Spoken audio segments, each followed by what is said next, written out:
bienvenue dans ce 4e et dernier épisode de notre série sur les élections municipales de 2026. Et aujourd'hui, Florent, on parle d'un outil de démocratie locale, le budget participatif. Alors, comment ça fonctionne? Qui peut participer et proposer un budget? Et combien de villes en France l'utilisent? On vous dit tout ça. Déjà, Stéphanie, qu'est-ce qu'un budget participatif?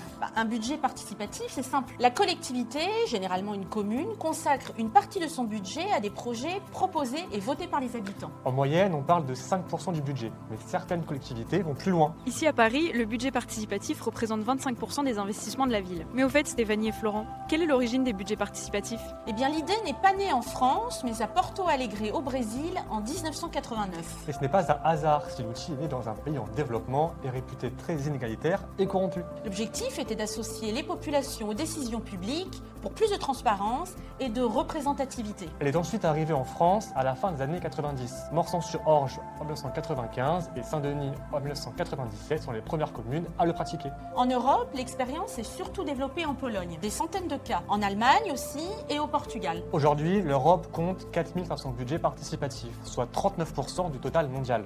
Et contrairement à ce qu'on pourrait croire, rien n'oblige les communes à consulter leurs habitants pour des projets d'investissement. Si le budget participatif n'a aucune existence juridique dans la loi, il s'est notamment développé en 2015 dans plusieurs villes, comme Paris, Montreuil en région parisienne ou encore Rennes et Grenoble. Et en 2019, une charte a posé les 4 grands principes du budget participatif. La régularité du processus, l'ouverture à tous les habitants de la commune, le respect du vote et un montant défini à l'avance. Concernant la participation, il n'existe aucun règlement au niveau national, Florent. Chaque collectivité fixe ses propres critères. À Blois, il faut avoir au moins 15 ans et résider dans la ville, tandis qu'à Tours, pas de condition d'âge. Et même pas besoin d'habiter dans la commune. Travailler ou y étudier suffit. À Paris, c'est accessible dès 7 ans, sans condition de nationalité. Il suffit d'habiter sur le territoire parisien. Mais concrètement, comment ça fonctionne? C'est assez simple. D'abord, la collectivité fixe un montant dédié au budget participatif. Ensuite, elle détermine les critères de sélection des projets. Ils doivent entrer dans les compétences de la collectivité. Puis vient l'appel à projet.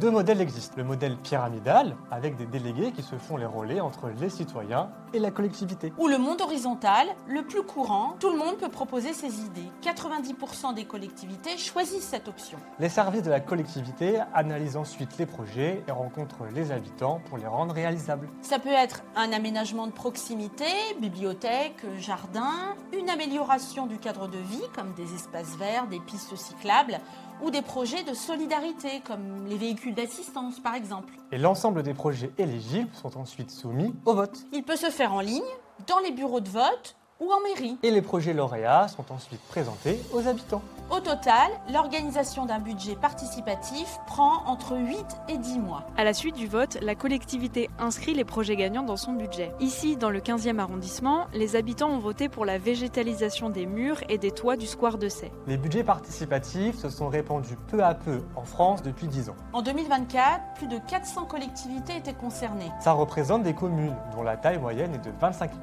habitants et 24 départements ou régions. 14,5 millions de Français sont concernés, soit 1 sur 5. Parmi les communes en dehors de Paris, on peut citer Metz, Rennes, Orléans ou encore Angers. Et en 2023, Florent, le montant consacré à ces budgets participatifs a atteint 184 millions d'euros, dont 90 millions rien qu'en Île-de-France. Ça représente 0,3% des investissements réalisés par les collectivités. En moyenne en France, les collectivités dépensent 6,50 € par habitant dans le cadre de ces budgets avec de grandes disparités. Mais alors Stéphanie, est-ce que ça fonctionne? Florent, oui et non. Les budgets participatifs sont un vrai outil de ce qu'on appelle la démocratie locale. Plus de participation citoyenne et plus de transparence. Oui, mais il y a un point faible. La participation, 3,9% en 2019, 6,4% en 2024, c'est très peu. Comme les consultations aux référendums locaux, les budgets participatifs ne parviennent pas à créer un enthousiasme. Pourtant, c'est plus de 14 millions de Français qui sont concernés. Autre point faible, Florent, les budgets participatifs concernent pour l'essentiel des investissements dits gadgets, c'est-à-dire peu essentiels. L'enjeu maintenant, c'est de mieux informer, mieux sensibiliser et convaincre les habitants que leurs idées peuvent vraiment changer leur ville. Mhm. Vous l'aurez compris, le budget participatif peut être un outil qui permettrait aux habitants d'une collectivité de décider eux-mêmes d'une partie de l'avenir de leur territoire. Mais il peut constituer aussi ce que certains appellent une coquille institutionnelle vide. Pour que cet instrument de démocratie locale soit plus efficace, il doit concerner un grand nombre de citoyens et des projets ambitieux. Des spécialistes recommandent aussi qu'il soit appliqué à plusieurs échelles et de manière récurrente. L'échelle de l'arrondissement dans les grandes villes, l'échelle de la commune et l'échelle de la région. À l'approche des élections municipales de 2026, C'est aussi notre façon de participer à la vie démocratique au-delà du vote.